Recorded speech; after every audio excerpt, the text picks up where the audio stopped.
something I've kind of been stewing on lately, and it's a pretty loaded question. I don't want to offend anybody, but hopefully someone can enlighten me. I'm just kind of wondering, like, are leprechauns problematic? Like, can we still say leprechaun? It feels kind of bad to say it. I think that one's gonna go next. I'm just calling it right now. They'll be called luck-based hallucinatory philanthropists. Which is good. I mean, we shouldn't assume, like, it's rude to assume that, like, a short Irish man with a pot of gold is a leprechaun. Some of them are just, like, smaller analog bankers. Okay, I'm trying to just make us all more aware and help us all out. Okay, you can get in a lot of trouble for assuming things these days. Like, we don't assume that someone can see and hear just because they're right in front of us saying, I see you and I hear you. Okay, like, don't assume that someone exists just because their body is in front of you in space and time. Like, some people don't identify as existing, right? I mean, assuming can get you know what they say about assuming? Okay, wow, that's really fucking presumptuous for you to think I was gonna say that. Straight male comics.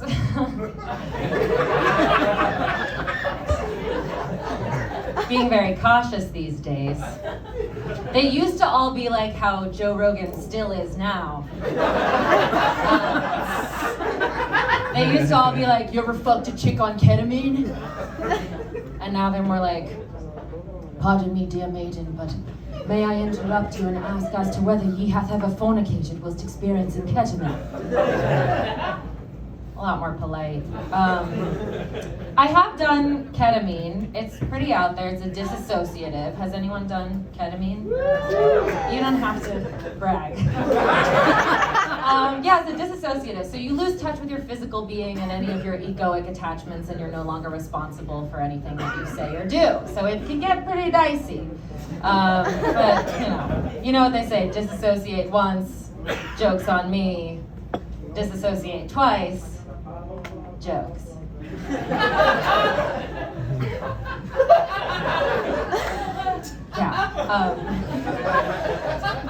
So I've been taking a lot of, like, online test scheduling evaluations for old Covid-19.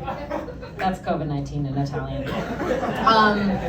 And so they list all these symptoms, and one of the symptoms is fatigue. They're like, are you experiencing fatigue? Of course I am. It's a symptom of being alive. It's exhausting. What are you talking about? Are there people walking around all day who don't feel like they're gonna cry and pass out every day at 3 p.m.? I want to see the back end of these forms, okay? Because I guarantee you that 90% of us are like, yes, I'm so tired.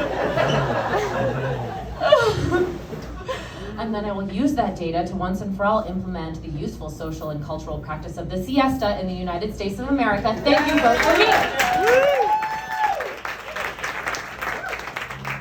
And then the other symptoms are like headache, duh.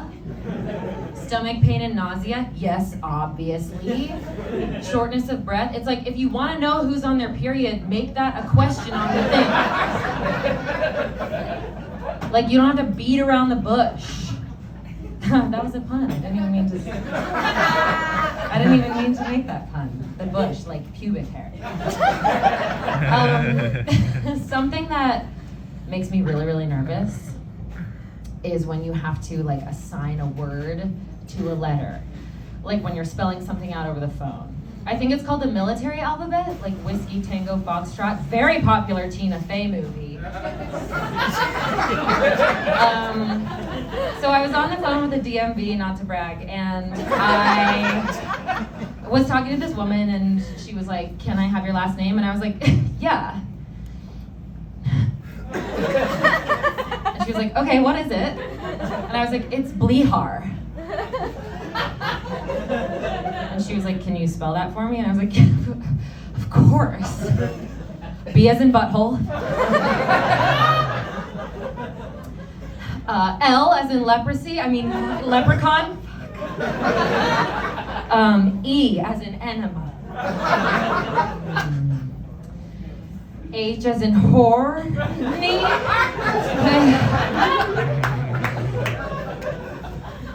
A as in Al-Qaeda. And R as in report. Yes! R as in report. Yes. Blihar, that's my last name. It's Czechoslovakian. I did something really sexy today. And I had focaccia for lunch.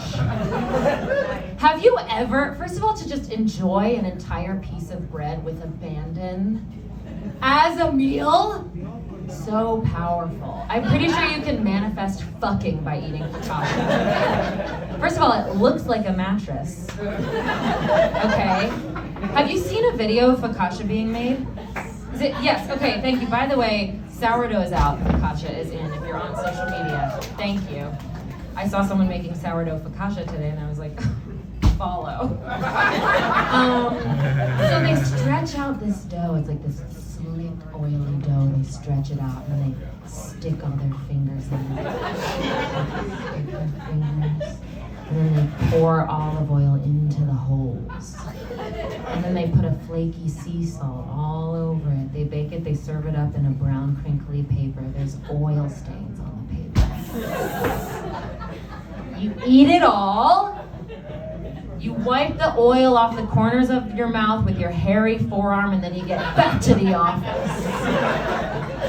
Focaccia is a dirty, dirty, nasty, filthy, dirty, fucking dirty girl bread. Focaccia is for people who fuck. The only thing that would have made it sexier for me was if I lit up a Marlboro Light afterwards, and then like hopped on my Vespa with my bone show of an Italian girlfriend, Adriana, on the back. She's a model and a DJ. I only just did the focaccia eating part today though, and I don't work at an office. I actually don't really have a job right now. But I recommend it if you can get some focaccia. You should try it. You know how in like old movies or TV shows when they have a date and just saw a friend. You know how in old movies, so the date goes well, they go back to the guy's house and you know, you can tell everyone's gonna fuck and then the woman's like, let me just go freshen up. Do you know what freshening up actually means? Okay, it wasn't until recently that I was like, oh, this is what freshening up means. Because you imagine that the woman goes to the bathroom and she like powders her nose and tames her flyaways and spits some perfume. This is what freshening up actually is. Okay, you go to the bathroom. You lock the door. Run that water nice and hot. Okay, you take a pea-sized drop of soap on your hands. Hopefully it's Myers and not his Kirkland brand 7-in-1. Okay, take off your panties. You wet your soapy fingers and then you wash your Vagoon bird bath style. That's what freshening up means. And if you're lucky and psychotic, you will find a fresh washcloth in his bathroom that you can use to wash your Vagoon and then throw it under the clawfoot tub. This is a catch-22 though, because if you have gone home with a man who has a fresh washcloth and a clawfoot tub, you have gone home with a gay man or a serial killer, or both. The only thing that straight men have in their bathrooms are almost empty Costco-sized Listerine bottles and a trash can without a bag in it.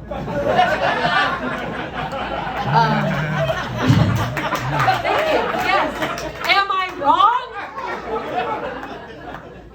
Grow up! Anyway, does anyone do mantras?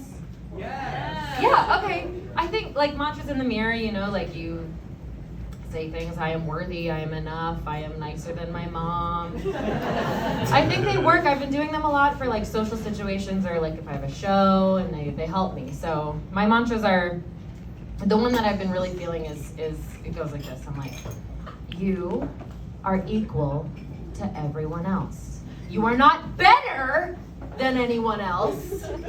You are equal. You are more than no, you are enough. Enough. Stop. Every day I fight the urge to believe I'm special. I have to take myself down a couple notches, level the playing field. I have to be like, you have not achieved that much yet, but you will, because you're that bitch.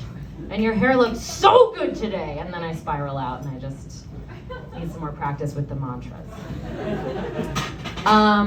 We've got an incredible comic coming up next, but before he comes on, I have some really good news that I want to share with you guys, which is that I think I've cracked the code on heterosexual dating.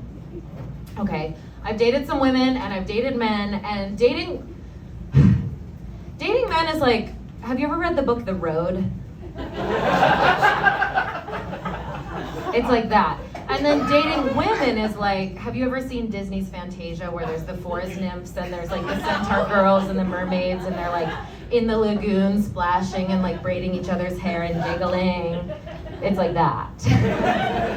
But unfortunately I skew more towards wanting the road. So I figured out that if you're dating a man, the hottest thing you can do is not talk at all. No texting, no calling, don't hang out in person, just no correspondence, nothing at all. Don't add him on Instagram. Just cease to exist. Oh my God. That's what they think is the hottest. I have a new crush on a boy.